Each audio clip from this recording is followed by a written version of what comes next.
அங்குசம் நேயர்களுக்கு வணக்கம். நான் தான் உங்கள் டிகே. இன்னைக்கு நம்ம டாக் ஷோவில் எதை பற்றி பேச போகிறோம் அப்படின்னா, ஒரு முக்கியமான 4-5 சம்பவங்கள், 4-5 செய்திகளை பற்றி தான் பேச போகிறோம். ஒரு நர்ஸுக்கு, அதாவது ஃபர்ஸ்ட் இயர் ட்ரைனிங் நர்ஸுக்கு வந்து பாலியல் தொல்லை கொடுத்த ஒரு காவலாளினா ஒரு போலீஸ் அதிகாரி அப்படிங்கிற போலீஸ்காரு அவர் கொடுத்துருக்காரு.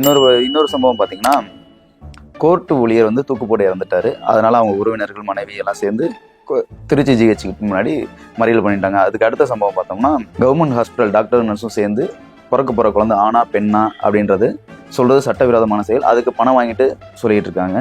அதுக்கு அடுத்த விஷயம் பார்த்தீங்கன்னா, ரயில்வே பெண் போலீஸ்க்கு வந்து பாலியல் தொல்லை கொடுத்தாருன்னு சொல்லிட்டு இன்ஸ்பெக்டரும் சப் இன்ஸ்பெக்டருக்கும் விசாரணை நடத்திருக்காங்க. ஸோ இந்த 4 சம்பவங்களை பற்றி தான் பார்க்க போகிறோம். நம்ம திருச்சி ஜிஹெச்சில் ட்ரைனிங் நர்ஸுக்கு வந்து ஒருத்தர் பாலியல் தொல்லை கொடுத்துருக்காரு. அவர் யாருன்னு பார்க்கலாம். அவர் யாருன்னு பார்க்கறதுக்கு முன்னாடி முக்கியமான ஒரு விருந்தாடி அவர் கூட்டிகிட்டு வந்தார். யாருன்னு பார்த்தோம்னா, பெரம்பலூர் மாவட்டத்தில் ஜெயில் இருக்குது. அந்த ஜெயிலில் ஒரு கைதி பிரித்திகை வாசன் சொல்லிட்டு ஒரு கைதி இருக்காரு. அவருக்கு உடம்பு சரியில்லைன்னு சொல்லி அங்கே தான் நம்ம திருச்சி ஜிஹெச் கூட்டு வந்துருக்கேன். திருச்சி ஜிஹெச்சில் கூட்டு வந்து செக் பண்ணதில் பார்த்தோன்னா அவருக்கு கொஞ்சம் உடம்பு சரியில்லை, ஒரு 4 நாள் பெட்டில் அட்மிட் பண்ணி தான் பார்க்கணும் அப்படின்னு சொல்லிட்டாங்க. ஸோ அவர் அட்மிட் பண்ணி பார்க்கணும் அப்படின்னு சொல்லிட்டு அவரை திருச்சியில் உள்ள நம்ம ஜிஹெச்சில் கைதிகளுக்குன்னு ஒரு பிரிவு இருக்குது. அந்த கைதி பிரிவில் வந்து அவர் அட்மிஷன் போட்டு உள்ளே செக் பண்ணிட்டு இருக்காங்க. அவருக்கு பாதுகாவலராக போட்ட காவலர் பேர் இளம்ராஜா. ஸோ அந்த இளம்ராஜா என்ன பண்ணியிருக்காரு, அவருக்கு பாதுகாவலராக போகிறதுக்கு பதிலாக அவர்கிட்ட இருந்து பொண்ணுங்களை பாதுகாக்கிறதுக்கு இன்னொரு பாதுகாவலரை போடுற மாதிரி அவருக்கு அக்யூஸ்டுக்கு ட்ரீட்மெண்ட் பார்க்க ஒரு ட்ரைனிங் நர்ஸை வந்து இவர் பாலியல் சீண்டலில் இருந்திருக்காரு, பாலியல் தொல்லை கொடுத்துருக்காருன்னு சொல்லிட்டு அந்த பொண்ணு அங்கே இருக்க சீனியர் டாக்டர்ஸ்ட்டை போய் கம்ப்ளைண்ட் பண்ணதுக்கப்புறம் அவங்க விசாரிச்சுட்டு, ஓகே இது சரியானதாக இருந்துச்சுன்னா நீ போயிட்டு டேரெக்டாக கம்ப்ளைண்ட் பண்ணுமா அப்படின்னு சொன்னதுக்கப்புறம் அது ஸ்ரீரங்கம் மகளிர் போலீஸ் ஸ்டேஷனில் இவங்க கம்ப்ளைண்ட் பண்ணிட்டாங்க. கம்ப்ளைண்ட் பண்ணதுக்கப்புறம் இவரை கூட்டு போய் விசாரித்ததில் உண்மைன்னு தெரிஞ்சிருச்சு, இந்த பொண்ணுக்கு இவர் பாலியல் சீண்டல் கொடுத்துருக்காருன்ட்டு. ஸோ உண்மைன்னு கன்ஃபார்ம் பண்ணதுக்கப்புறம் இவரை என்ன பண்ணிட்டாங்கன்னா டேரெக்டாக அரெஸ்ட் பண்ணி ஜெயிலில் போட்டாங்க. அதுக்கப்புறம் பெரம்பலூர் எஸ்பி ஆதார் பாஷா என்ன பண்ணிட்டாருன்னா இவருக்கு சஸ்பெண்ட் ஆர்டரும் இஷ்யூ பண்ணிட்டாரு. ஸோ காவல்துறையில் இருந்துக்கிட்டு நேர்மையும் கண்ணியமாக இருக்கணும் அப்படின்றது தான் எல்லாருடைய எண்ணமும். மக்களுக்கும் அப்போ தான் நம்பிக்கை வரும். ஒரு அக்யூஸ்ட்கிட்ட இருந்தும், ஒரு ரவுடிகிட்ட இருந்தும், ஒரு பொறுக்கிக்கிட்ட இருந்தும் மக்களை காப்பாற்றுறது தான் காவலர்களோட வேலையும் காவல்துறையோட வேலையும்.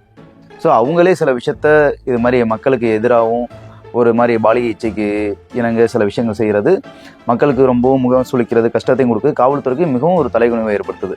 இதே மாதிரி நம்ம திருச்சி ஜிஹெச்சில் இன்னொரு விஷயம் நடந்தது. இன்னொரு விஷயம் அப்படின்னா, நேற்று நைட்டு ஒரு போராட்டம் நடந்தது. போராட்டம்னா ஒரு 9 மணி அளவில் ஆரம்பித்தது, நைட்டு ஒரு 11-12 மணி வரைக்கும் நீண்டுகிட்டே போயிடுச்சு. என்ன விஷயம்னா, நம்ம கோர்ட்டில் ஒர்க் பண்ணுற ஒரு ஓஏ அருண் மாரிமுத்துன்றவர் வந்து கிராஃபோர்ட்டு ஜோசப் காலனியில் இருக்கார். ஸோ அவருக்கு வந்து சுகன்யான்ற ஒய்ஃபு, 2 பசங்க இருக்காங்க. இது மாதிரி இருக்கும்போது அவர் கோர்ட்டில் ஓஏவாக வேலை பார்த்துட்டு இருக்காரு, விஜிலன்ஸ் டிபார்ட்மெண்ட்டில். ஸோ அந்த டிபார்ட்மெண்ட்டில் ஒர்க் பண்ணிட்டு இருக்கப்போ அவருக்கு வந்து பணிச்சுமை, அதாவது வேலையோட ப்ரெஷர் தாங்க முடியாமல் அப்படி இப்படின்னு ஒருத்தரும் சொல்கிற டார்ச்சர் தாங்க முடியாமல் அவர் என்ன பண்ணிட்டாரு, இடையில நேற்று வீட்டில் ஆள் இல்லாத டைமாக பார்த்து தூக்கு மாட்டிட்டு இறந்துட்டார். அவரோட தம்பி, அதாவது அருண் மாரிமுத்தோட தம்பி வீட்டை திறந்து போய் பார்க்குறப்ப தான் தெரிஞ்சிருக்கு இவர் இறந்து சடலமாக தொங்குறது தூக்கில். ஸோ அதை பார்த்ததுக்கப்புறம் அவருக்கு இடமலைப்பட்டி புதூர் ஸ்டேஷனுக்கு ஃபோன் பண்ணி சொன்னாங்க. அவங்க போய் பார்த்து அப்புறம் பாடியை டேரெக்டாக நம்ம ஜிஹெச்சுக்கு போஸ்ட்மார்ட்டத்துக்கு கொண்டு வந்தாங்க. ஸோ போஸ்ட்மார்ட்டம் பண்ணி இது பண்ணுறதுக்கு முன்னாடி அப்புறம் திடீர்னு என்ன பண்ணிட்டாங்க, அவங்க ஒய்ஃபு அப்புறம் ரிலேட்டிவ்ஸு எல்லாமே கொஞ்சம் ஒரு ஆக்ரோஷமாகி ஜிஹெச்சில் ஒரு மறியலில் இறங்கிட்டாங்க. மறியலில் இறங்கி இது மாதிரி இதுக்கு காரணமானவங்கள நீங்கள் அரெஸ்ட் பண்ணால் தான் நாங்கள் இந்த போராட்டத்தை கைவிடுவோம் அப்படின்ற மாதிரி ரொம்ப நேரம் போராட்டம் போச்சு. அப்புறம் போராட்டத்தில் ஈடுபட்ட மக்கள்கிட்ட திளைநகர் அசிஸ்டன்ட் கமிஷனர் சார் தங்கப்பாண்டியனும், அப்புறம் மாவட்ட முதன்மை நீதிபதி கிறிஸ்டோபர் சார், அப்புறம் இன்னும் மற்றும் சிலர் வந்து மக்களை பேசி சமாதானப்படுத்தி, நீங்கள் முறைப்படி கம்ப்ளைண்ட் பண்ணால் அந்த கம்ப்ளைண்ட் படி நாங்கள் ஆக்ஷன் எடுக்கிறோம் அப்படின்னு சொல்லி அவங்கள போராட்டத்தை கைவிட வச்சு இந்த பிரச்சனையை சுமூகமாக முடித்தாங்க. இதுக்கு அடுத்து பார்த்தோம்னா மறுபடியும் திருச்சியில் ஒரு சம்பவம் அரங்கேறிருக்கு. எங்கே அப்படின்னு பார்த்தா திருச்சி ஜிஹெச்சில் இல்லைங்க, ரயில்வே போலீஸ் டிபார்ட்மெண்ட்டில் என்ன நடந்திருக்கு அப்படின்னு பார்த்தா, இங்கேயும் தான் போலீஸ் டிபார்ட்மெண்ட்குள்ளேயே சுற்றி வந்துட்டு இருக்கு. நம்ம இதுக்கு முன்னாடி ஒரு சில விஷயங்கள் பேசியிருக்கோம் போலீஸ் டிபார்ட்மெண்ட் பற்றி.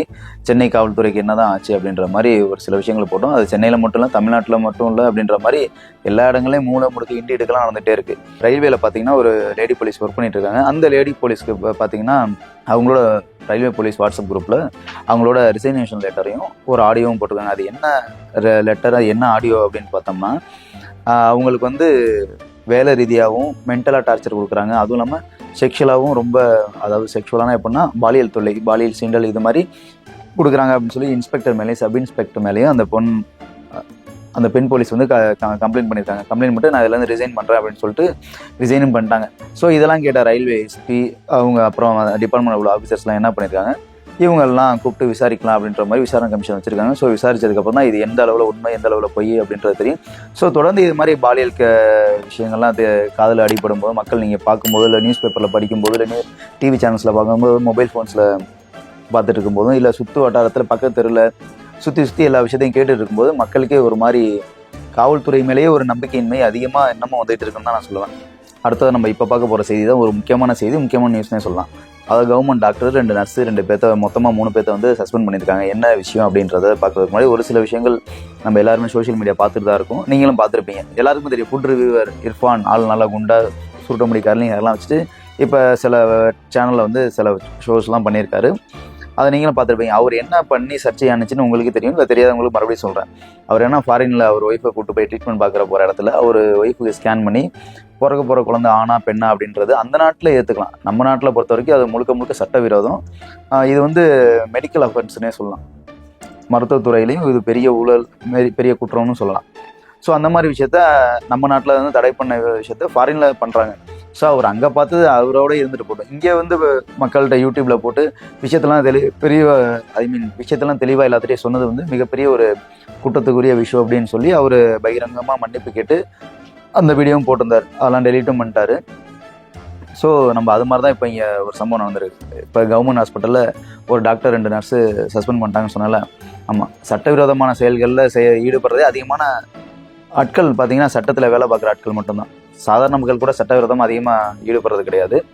சட்டத்துலேயும் அரசுலேயும் ஒரு சில அதிகாரிகள் ஆட்கள் வேலை பார்க்குறவங்க தான் சட்டத்துக்கு விரோதமாகவும் புறம்பாகவும் நிறைய விஷயங்கள் செயல்பட்டு இருக்காங்க. ஸோ அப்படி நம்ம செஞ்ச விஷயத்தை தான் பார்க்க போகிறோம்.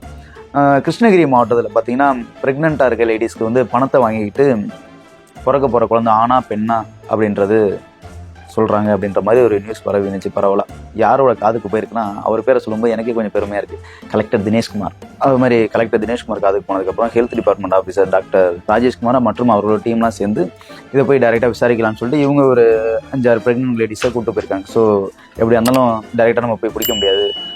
4-5 ப்ரெக்னென்ட் லேடிஸை நம்மளே கூப்பிட்டு போய் இது மாதிரி நம்மளே குழந்தைங்க தெரிஞ்சுக்கிறது மாதிரி கூப்பிட்டு போனால் மட்டும்தான், ஒரு கஸ்டமரோ ஒரு பேஷண்ட் மாதிரி போனால் மட்டும்தான் விஷயத்தை கண்டுபிடிக்க முடியும்ட்டு ஸோ இவங்கெல்லாம் போயிருக்காங்க. போய் அங்கே பார்க்குறாங்க. அந்த டாக்டர்ஸ் டீமை போய் பார்க்குறப்ப அவங்க என்ன சொல்கிறாங்கன்னா, நீங்கள் ஆதார் கார்டெலாம் வாங்கிட்டு நீங்கள் சேலத்துக்கு வாங்க அப்படின்னு சொல்லிட்டாங்க. ஸோ இவங்க எல்லாமே மறுபடியும் சேலத்துக்கு போகிறாங்க. இந்த யாரோ டாக்டர் ராஜேஷ்குமார் அண்ட் டீம், அதாவது ஹெல்த் டிபார்ட்மெண்ட்டில் உள்ள டாக்டர் ராஜேஷ்குமாரோட டீம் வந்து டைரெக்டாக சேலத்துக்கு போகிறாங்க. சேலத்தில் வந்து இறங்கிட்டு வீராணம் கோழிப்பண்ணன்ற பஸ் ஸ்டாப்பில் இறங்கிருங்க. அங்கே வந்து பசுபதி ஸ்கேன் சென்டர்னு ஒரு இடம் இருக்குது, அங்கே போங்க அப்படின்னு சொல்லிடுறாங்க. ஸோ பசுபதி ஸ்கேன் சென்டர் போயிடறாங்க. ஸோ அங்கே போனதுக்கப்புறம் தான் தெரியுது அந்த ஸ்கேன் சென்டர் நடத்துகிறது வந்து ஒரு டாக்டர் ஒரு நர்ஸு, இவங்க 2 பேரும் சேர்ந்து தான் இந்த ஸ்கேன் சென்டர் நடத்துகிறாங்க. இந்த ஸ்கேன் சென்டரில் பார்த்தீங்கன்னா எல்லாருக்கும் தலைக்கு ஒரு 15,000 வாங்கிட்டு ஆணா பெண்ணா அப்படின்றது சொல்லிட்டு இருக்காங்க அப்படின்னு தெரிய வந்துச்சு.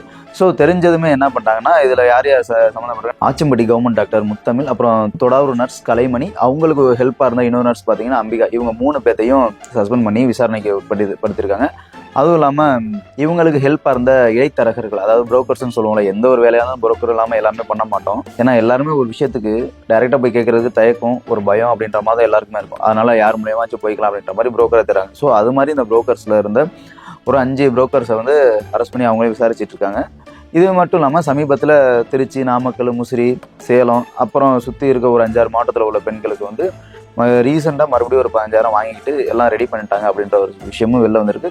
ஸோ இதனால் என்ன பண்ணிட்டாங்க, அந்த ஸ்கேன் சென்டருக்கு சீல் வச்சுட்டு இவங்க எல்லாத்தையும் விசாரணைக்கு உட்படுத்திருக்காங்க. நம்ம மீண்டும் அடுத்த டாக் ஷோவில் ஒரு முக்கியமான சம்பவங்கள், முக்கியமான செய்திகளை பற்றி உங்களை சந்திக்கும் வரை உங்களிடமிருந்து விடைபெறுவது நான் உங்கள் விஜய் டிவி.